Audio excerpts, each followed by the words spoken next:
Neste episódio do podcast Panorama de Negócios, nós vamos falar sobre uma bebida que é uma paixão nacional. Café. Ó. Gostoso, né? O café é uma das principais commodities agrícolas do Brasil e um dos alimentos mais consumidos no país. Vem registrando alta nos preços desde 2021. Porém, desde o ano passado, o aumento foi exponencial, atingindo o bolso do consumidor com alta de cerca de 80%. Nós vamos entender o que gerou essa alta, mas nós vamos falar também sobre o processo produtivo do café, o caminho dele até a chegada à indústria, a preocupação com a qualidade. E sobre isso, eu estou recebendo o diretor de marketing do Café Canecão, uma referência aqui em Campinas, gente, e vice-presidente de qualidade e programa de certificação da ABIC. A ABIC, Associação Brasileira da Indústria do Café. Natal Martins. Com apoio da Ecoala, agência de marketing digital, e da InfoEstúdio Comunicação. Profissionalismo, criatividade e parceria, está no ar o podcast Panorama de Negócios. Ô Natal, antes de mais nada, eu quero agradecer muito você ter aceito o convite para participar aqui do podcast Panorama de Negócios. Eu falo, gente, com muita alegria, com muita satisfação, porque o Natal, acima de tudo, é um amigo querido, né, que nos conhecemos há pelo menos quase 20 anos. Né? Então, eu acompanho a trajetória, né, do Natal, né, à frente do Café Canecão. Café Canecão que tem 60 anos, né? 63 esse mês. 63, né? Olha só. E o Natal também foi diretor do CIESP, o Centro das Indústrias do Estado de São Paulo, Regional Campinas. Então, eu fico muito feliz, é uma satisfação muito grande receber o amigo. Alegria minha, meu. Eu jamais negaria um convite seu. Fique tranquilo, pela nossa amizade de 20 anos. Eu acho que é mais, viu, de 20 anos. É verdade, é verdade. Mais de 20 anos. Uma convivência muito sadia, muito, tanto lá no Café Canecão como no CIESP. Né? E você sabe, ô Natal, eu já tive inúmeras oportunidades, já tive várias vezes no Café Canecão, e é curioso, gente, porque, eu vou ser sincero com você, eu nunca te falei isso, eu vou te falar agora. Quando eu vou no Café Canecão, eu me sinto como se eu estivesse na minha própria casa. E eu falo isso pelo seguinte, porque a equipe, a direção do Café Canecão, você vai lá, você vê, por exemplo, o respeito com que você é recebido e o carinho, não é só da direção, não, é dos funcionários que integram o Café Canecão. Então é muito, muito legal, o Natal, e é um prazer, um carinho muito grande. Mas, na verdade, as pessoas hoje têm uma preocupação muito grande, porque o café, a gente fala que o café é uma paixão nacional, e realmente é. Você tem uns números, Natal, que eu sei, que são números assim muito importantes e interessantes, que confirmam isso que eu estou falando, que o café é a bebida mais consumida no Brasil. É isso mesmo, né? Só perde para água mineral. Olha só! É mais consumido, só perde para água mineral. O café é uma bebida importante na vida do brasileiro e em boa parte do mundo, né? Entendeu? O café é uma bebida aceita hoje como alimento funcional que as pessoas consomem para viver mais e melhor. Uhum.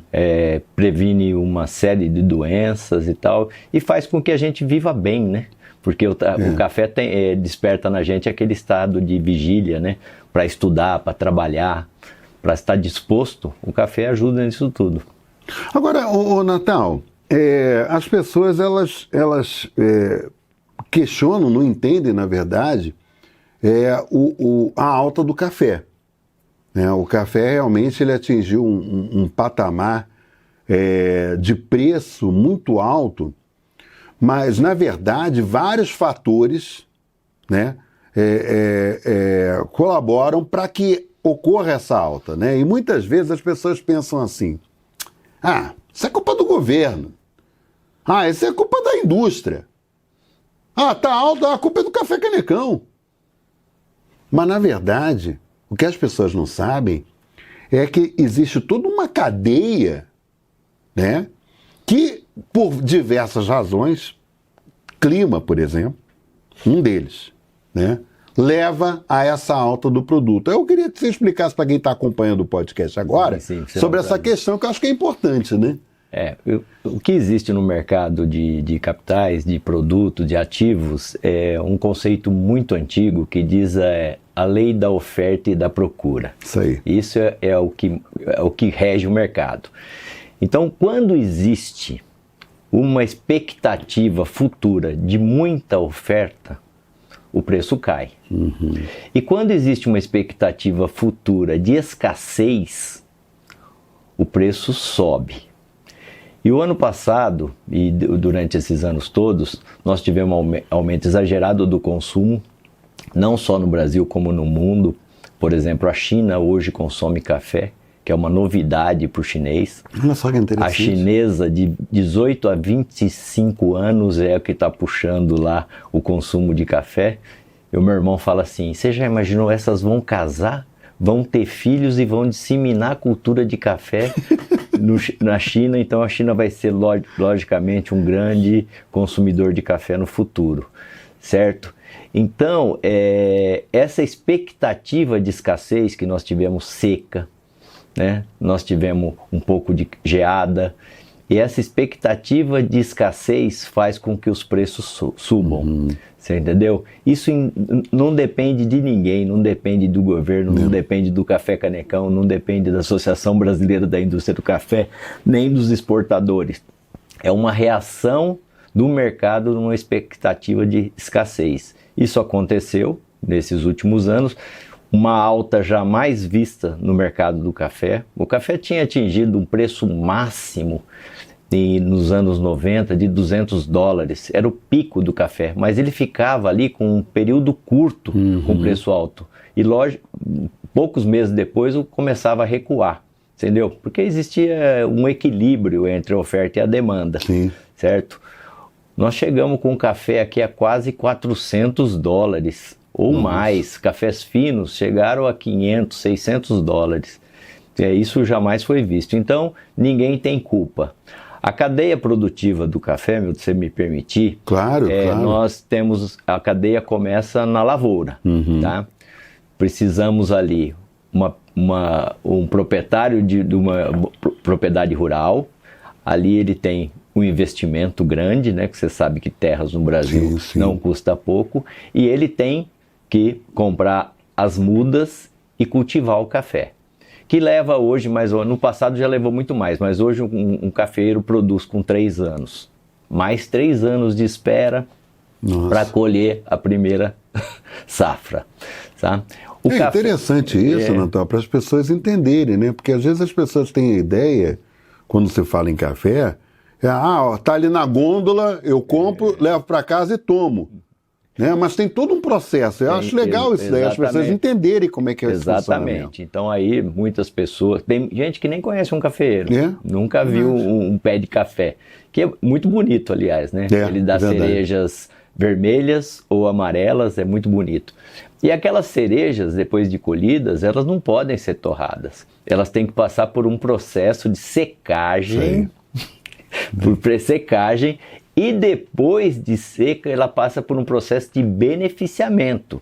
O café, ele é um coquinho, depois de seco, ele fica um coquinho, que ali dentro daquele coquinho tem 2 grãos de café. Então, os grãos que vão ser torrados posteriormente, eles precisam ser removidos daquele coquinho. Então, tem um processo de beneficiamento, que hoje é feito ou nas cooperativas, ou dos maquinistas, aquelas pessoas que trabalham com beneficiamento. Tem muitas grandes propriedades hoje que têm beneficiamento próprio, que faz na propriedade. Só que depois disso pronto, aí o café beneficiado, aí ele vai ser classificado, tá? Por tipo, que aí é a quantidade de defeitos que ele tem, ou por bebida, tá? Existe uma prova americana, que a gente conhece, você já deve ter visto lá no Café Canecão, Sim. né? Que o pessoal coloca na boca e cospe e tal. Ali você consegue identificar alguns defeitos do café, que foi uma prova idealizada por americanos para poder definir preços para cada tipo de café. O que agradava mais custava mais caro, o que agradava menos custava menos. Entendeu? E o café estando beneficiado, ele está à disposição depois para o mercado. Aí entra os comerciantes de café, os corretores e tal, e o café tem um destino: exportação, indústria nacional de café torrado e moído, indústria nacional de café solúvel, certo? Aí esse café, nós lá no Café Canecão recebemos amostras desses corretores, desses comerciantes. As amostras eles têm que cumprir o nosso padrão de qualidade. Nós recebemos as amostras e nós classificamos e provamos de acordo com os nossos padrões. Se não conferir com o padrão, aquele lote não serve, então não autoriza a compra. Se cumprir com as nossas exigências de padrão, aí autoriza a compra e faz um fechamento e marca a data de entrega. O dia que chega a carreta carregada de café lá, nós fazemos uma amostragem de toda a carreta, certo? E também fazemos a mesma coisa. Classificamos e provamos. Se não bater, infelizmente a gente tem que devolver, certo? E isso acontece com uma certa frequência, não é, entendeu? Isso prejudica muito o nosso trabalho do dia a dia. Ah, sim, com certeza. Inclusive nessas altas exageradas de preço, muita gente desistia da venda. Tá. Para poder vender mais caro para outros. Quer dizer, sem visão de longo prazo, Sim, né? sim. Sem visão de longo prazo nenhuma. Fala, olha, eu vou perder esse negócio, mas vou ganhar dinheiro. Quer dizer, e no futuro? Entendeu? Então, acontece muito. E na indústria, se for aprovado, aí descarrega e paga, tá? E a gente tem a desvantagem ainda de fazer bons negócios, tem que pagar o café à vista. E depois nós temos que vender para o supermercado a prazo. Essa é uma grande dificuldade. Essa dificuldade. A grande dificuldade da indústria, né? E agora, imagine agora com essa taxa de juros que nós estamos tendo hoje, é muito complexo, né? Chega na indústria, eu tenho uma máxima que eu digo sempre, que a indústria não salva um café ruim, mas ela pode estragar um bom. Né? Explica isso aí, só para o pessoal poder entender. Ela pode estragar o bom torrando errado, não fazendo controles do processo de qualidade, de umidade, de granulometria de moagem.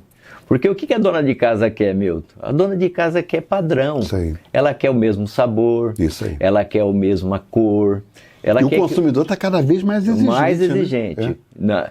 E o consumo de café cresceu muito e o consumidor foi ficando cada vez mais exigente, e hoje tem espaço para todo tipo de café, inclusive cafés especiais, café gourmet e tal. O consumidor está disposto a pagar por isso, né?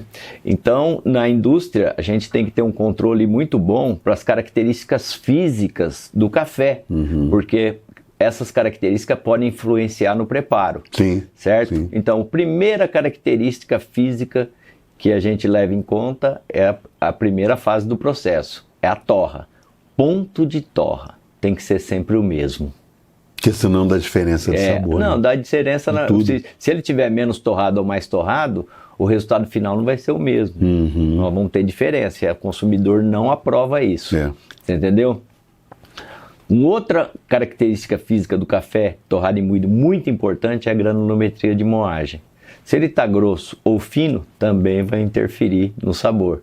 Se ele está grosso, a extração é mais rápida, então aí ele vai ficar fraco. Se ele é muito fino, a extração é exagerada, demorada, e aí ele vai ficar muito forte. Então nós temos que ter uma moagem também padronizada, tá? Umidade, a gente faz um teste de cada uma hora nós fazemos um teste de umidade.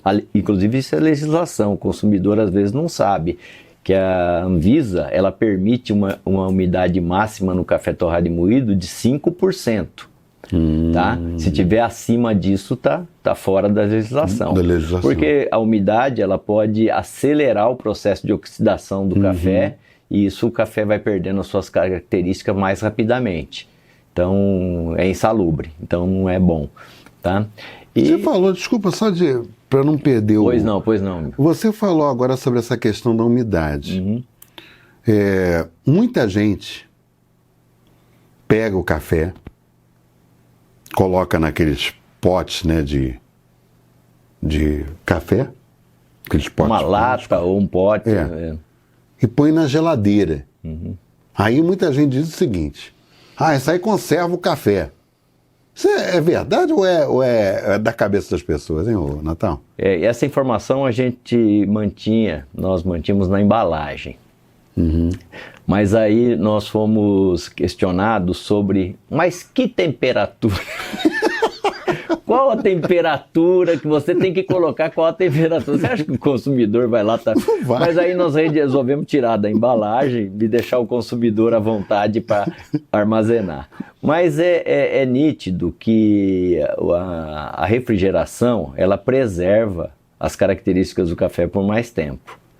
Por isso que eu te perguntei, porque você falou nada a ver, mas como você falou da questão da umidade, aí me veio essa questão na cabeça, porque muita gente fala, né, manter o café na geladeira e tal, conserva. Tem muita gente que mantém. O que é que você tocou no assunto da armazenagem, da lata e tal? Consumidores, lógico, é uma minoria, né, mas comete um erro muito grave com essa lata aí. Ele costuma remontar café novo em cima de café velho. Nossa, é verdade. Isso daí é uma minoria. É horrível. Existe. Então, aquele café residual que vai ficando no fundo depois de muitos novos serem usados ali, um dia ele vai misturar no outro. Sim. Aí é o dia de reclamação do consumidor que o sabor não está ruim. O sabor está ruim, mas culpa dele. Foi culpa dele. A gente passa umas instruções de armazenagem e tudo. Tem uns que aceitam bem, outros nem tanto, mas é uma dica boa. Não remonte café novo em cima de café velho num pote. Agora, Espere esgotar e depois lava. E uma coisa, o Natal, que chama muita atenção é que todo esse controle de qualidade do café, de uma forma geral, né, tem esse selo da ABIC. Sim. Que a ABIC, na verdade, ela passou a ser na verdade, uma certificadora. Exatamente. Sob o ponto de vista de qualidade, né? Reconhecida pelo Ministério da Agricultura. Então, o que eu acho interessante? Que, por exemplo, tem essa questão que você estava falando ainda há pouco, do índice de umidade de 5%, né? Isso por um padrão Anvisa.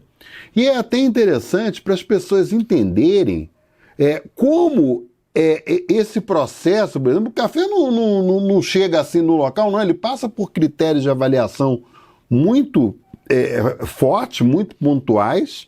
A questão da Anvisa como agência reguladora de vigilância sanitária, sob o ponto de vista, por exemplo, do estado, por exemplo, de consumo apropriado para aqueles grãos, para o pó de café. E também tem essa questão da ABIC, que luta muito, né, no sentido de colocar no mercado e as pessoas terem certeza que tem aquele selo da ABIC, tem aquela certificação. Então as pessoas têm garantia, né, de que elas estão levando para casa um produto de qualidade.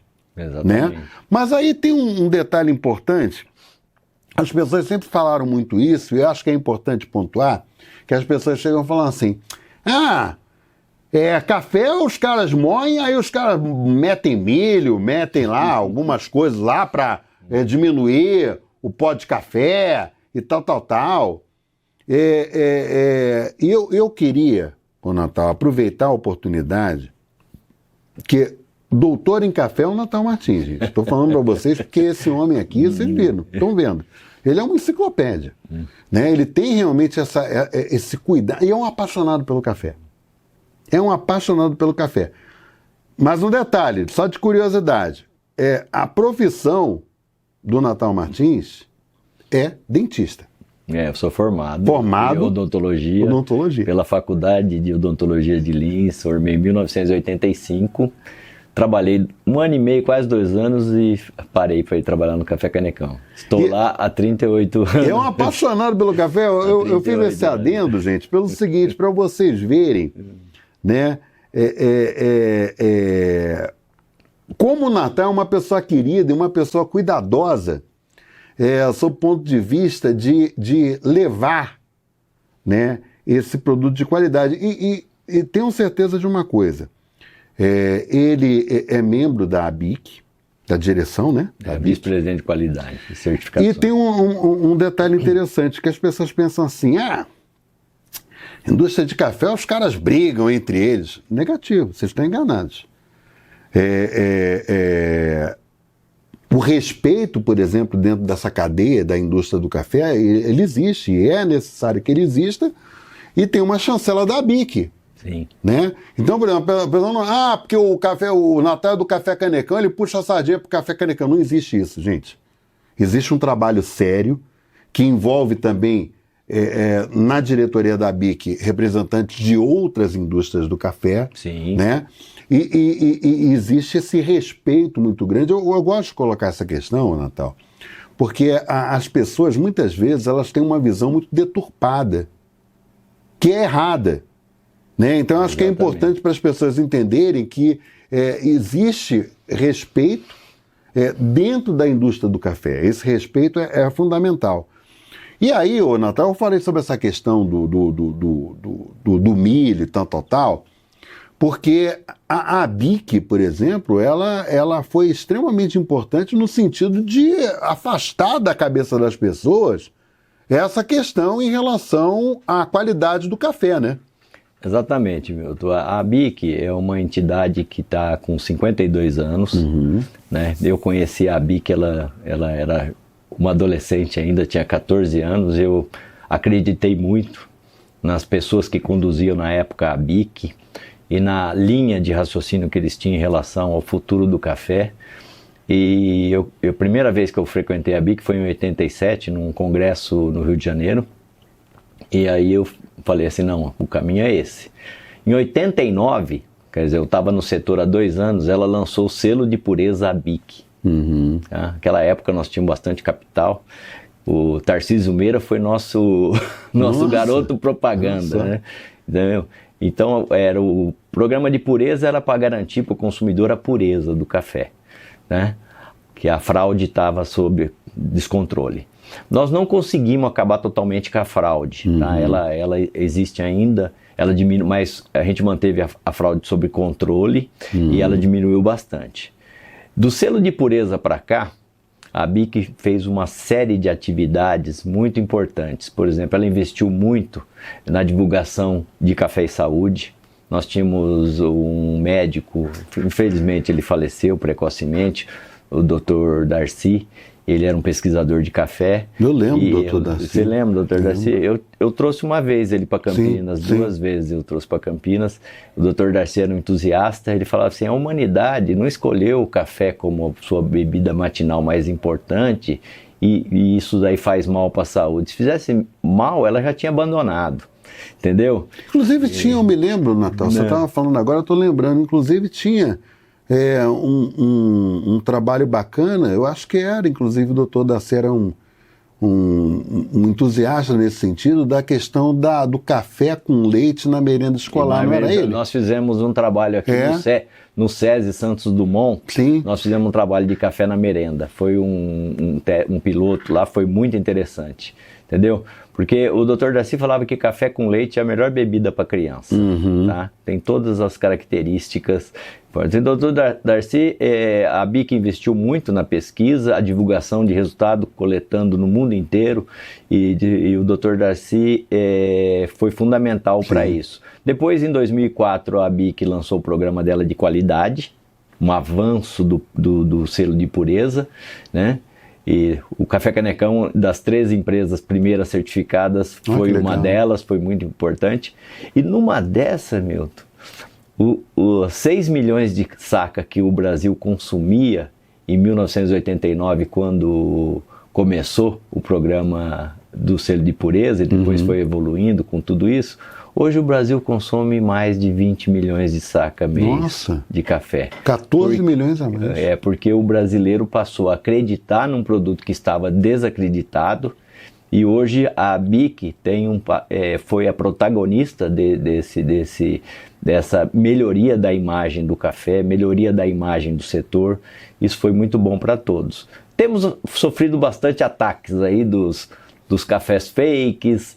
E é isso que eu ia falar com você agora. Alguns influencers aí que tem um número até importante de seguidores na internet que querem vender cafés especiais a um preço muito alto, ficam colocando informações erradas, falsas, né? Falsas inverdades nas redes sociais, dizendo que os cafés, que a BIC permite isso, que a legislação permite, que não é verdade. A legislação não permite nada. A legislação ela permite alguma impureza até no máximo de 1%.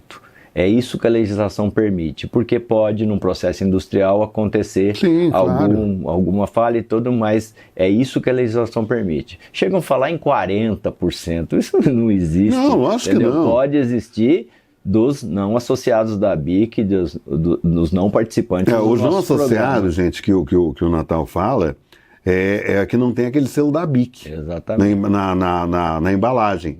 Tá? Então, tem que se tomar muito cuidado em relação a isso, porque é um problema de saúde o Natal. Essa questão que o Natal levantou agora do café fake, olha, eu vou falar uma coisa para você, Natal, vou ser muito franco, eu já vi cada sacanagem, cara, mas só falando assim mesmo, sabe, gente? E isso daí é uma sacanagem danada dessa questão do café fake. O cara ele imita a embalagem de marcas conhecidas no mercado, e aí o valor, gente, esmola demais, o santo desconfia, né? Diz o ditado. Poxa, se o preço do café custa, sei lá, R$40, 500 gramas, se você encontra um café a R$20, alguma coisa está errada. Então o que os caras fazem? E leva o consumidor ao erro. Café bebida sabor café. Exatamente. É o tal do café fake. E a BIC, ela foi em cima disso. Foi em cima disso. Né? Junto com a ajuda do Ministério da Agricultura, que tem hoje poderes para fiscalizar e punir essas empresas. E pouco mais aí de um mês foram apreendidas 3 marcas, as empresas foram recolhido o material todo. Uma delas alegou um prejuízo de R$2 milhões, alguma coisa desse tipo, mas precisam cumprir a legislação. Se não cumprir, o consumidor não vai ter segurança se as empresas não cumprirem a legislação. Não, e um detalhe, né, Natal, é que tudo isso que foi conquistado no mercado foi conquistado devido a um trabalho sério. Né? Não tem como, por exemplo, você chegar lá, quer dizer, querer se aproveitar, porque eu digo o seguinte, é querer se aproveitar de uma situação. Exatamente. Né? O café está alto, mas eu gosto de tomar café. Aí o cara vai, faz uma embalagem similar a de marcas conhecidas, aí o cara vê super barato, opa, vou levar. Né? E sabor café, gente, não tem nada a ver com café. Né? Ainda bem que foi ampliada a fiscalização e isso daí foi uma coisa que foi superada, né? Agora, o Natal, hoje, por exemplo, quando você fala do Café Canecão, tá? Uma empresa sólida no mercado, 63 anos, tem credibilidade, tem respeito. Hoje, por exemplo, a área de abrangência do Café Canecão, porque tem um detalhe interessante, viu, gente? O Café Canecão, inclusive, tem logística própria. Exatamente. Né? Na distribuição, eles têm os veículos, ele não é terceirizado, né? É próprio. Então você vê o cuidado, por exemplo, que eles têm em relação a essa distribuição junto ao consumidor e tudo mais. Hoje, por exemplo, quais são os tipos de produtos, o portfólio de produtos que o Café Canecão oferece no mercado, Natal? A nossa linha de cafés, lá no Café Canecão nós produzimos só cafés. Nós temos alguns produtos de revenda que são licenciados com a nossa marca, feita por terceiros, né? É o caso de um achocolatado, de um cappuccino, um filtro de papel. Café solúvel já é produção mista, né? Que a gente compra a granel e fraciona lá no Café Canecão. Hoje a gente já produz internamente cápsulas de café. Nós temos as nossas cápsulas do tradicional e do gourmet, do Café Canecão tradicional e do café gourmet. E nossas linhas de cafés é o Café Canecão tradicional, embalagem almofada e vácuo, Café Canecão extra forte, embalagem vácuo, nosso Café Canecão premium, só a vácuo, tá? Esse é um produto que está pegando agora, com alta de preço, parece que ele aumentou a venda, é a coisa mais incrível do mundo, né? Mas está indo bem. E aí tem em grão, nós temos café tradicional em grão, que faz a moagem no próprio ponto de venda. Não é um produto adequado para a máquina de café expresso, porque aí tem alguns consumidores que têm comprado em grão e tentado colocar em máquina de café expresso querendo o mesmo resultado. Não consegue. Ele vai ter que moer e preparar da maneira tradicional. Nós temos um consagrado, é o nosso Café Canecão Expresso Gourmet em grãos, certo? Esse já foi, tanto o prêmio como o gourmet já foram premiados, né, como o melhor café do Brasil, né? E nós temos um café orquestra, que é um conceito de venda de café. A gente vende por internet com 8 moagens diferentes que o consumidor pode escolher, dependendo do modo de preparo dele. Isso é muito interessante. Mas, Milton, se você me permitir fazer uma colocação, o consumidor reclamou muito dos preços de café, mas nós soltamos um postzinho um dia falando assim, mas escuta, mas café está caro ou está valorizado? Que é uma diferença, né? O café está caro ou está valorizado? Porque vamos fazer uma conta rapidinho aqui. Hoje já compra mais barato, porque café, a tendência agora é de baixo, porque parece que a safra... Se nós não tivermos nenhum intempérie, geada, seca e tal, o ano que vem vai ter uma safra muito grande, café deve recuar de preço, isso é uma informação boa para o consumidor. Com certeza. Mas vamos pegar aí um café a R$60 o quilo, né? Um pacote de meio quilo, 30, R$60 o quilo. Você faz com 1 quilo de café 10 litros da bebida. Olha só que interessante. Bem feito. Então 1 litro sai por R$6. R$6, compare com outras bebidas que a gente usa no dia a dia, né? Refrigerante, suco, certo? Sem querer comparar com bebida alcoólica, que tem uma família que faz um churrasquinho no final de semana, gasta R$200 de cerveja. Verdade. Entendeu? Verdade, fato, então, o café está valorizado. Agora, o consumidor no passado, ele desperdiçou muito café. Tá? Tanto que um amigo nosso, o Lúcio, da cooperativa de Guaxupé, ele fala assim, o maior consumidor do Brasil no passado era o ralo da pia. A família fazia uma garrafa térmica de café, tomava metade, a outra metade jogava. Verdade. Isso é inadmissível, né? Acontecer, ele com preço alto ou baixo, é inadmissível. Entendeu? Então, café, parece que o consumidor acostumou, porque as vendas estão voltando aos patamares de antes das altas exageradas, né? Então, eu acho que nós vamos ter um momento de tranquilidade aí, tanto para a indústria como para o consumidor. Mas, se você permitir voltar ainda no assunto da industrialização, para a gente pensar na cadeia, como demora para chegar no consumidor para o preço estar naquele tamanho, a gente ainda tem que controlar Instituto de Pesos e Medidas, peso do produto, tudo isso, né? Nós temos que fazer um trabalho depois de empacotamento, enfardamento, paletização e colocar à disposição do departamento de vendas para comercializar.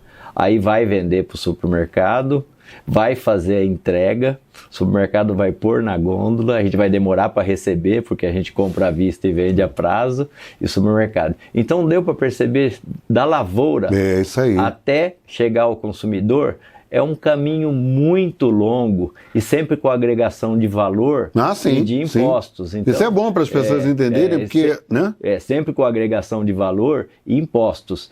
Então, o consumidor, quando recebe aquele café lá, ele passou por muitos processos, ele demorou muito para chegar ali. Uma cadeia muito longa. Agora, Natal, a gente já está encerrando essa edição do podcast. Você vai ter que voltar aqui outra vez, viu? Eu volto. É muito assunto, não dá para 30 minutos, gente.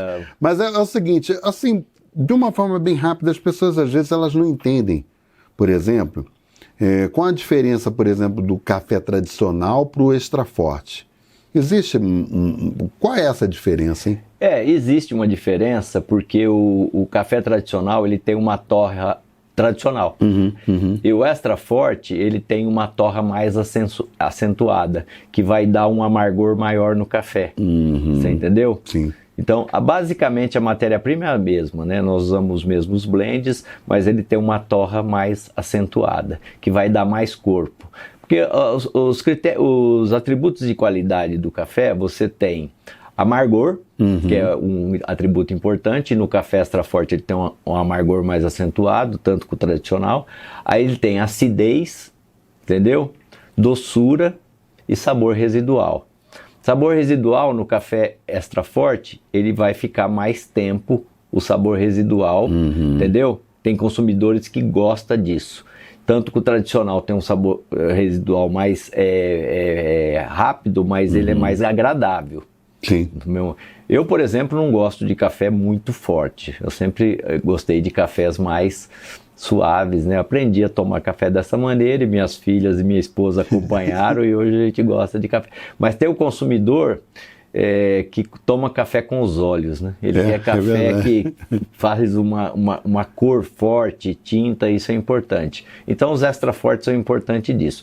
Dá para você melhorar esses atributos de qualidade no extra forte, colocando um ou outro produto no blend também, mas tem que ser algo muito específico e não pode o nosso consumidor, por exemplo, ele rejeita algum tipo de bebida. Por exemplo, no nosso café, isso é por uma outra conversa, não pode ter, por exemplo, bebida Rio, com uma bebida que dá um sabor adstringente no café, um gosto de remédio e tal. O nosso consumidor, se tiver bebida Rio, o 0800 de uma ligação por semana pula para 80, entendeu? Sim. Ele já reclama mesmo, fala, não tá igual, tá?